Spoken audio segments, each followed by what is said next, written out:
You ask Tiger to solve. This deals with linear equations with one unknown. The final result is k equals 1. Let's solve it step by step. Simplify the expression. Group like terms. Combine like terms. Swap sides.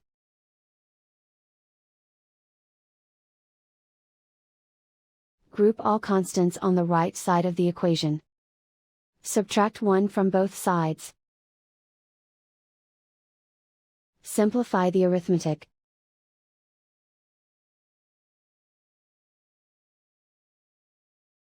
Isolate the k. Multiply both sides by -1. Remove the ones. Simplify the arithmetic. And so the final result is k equals 1.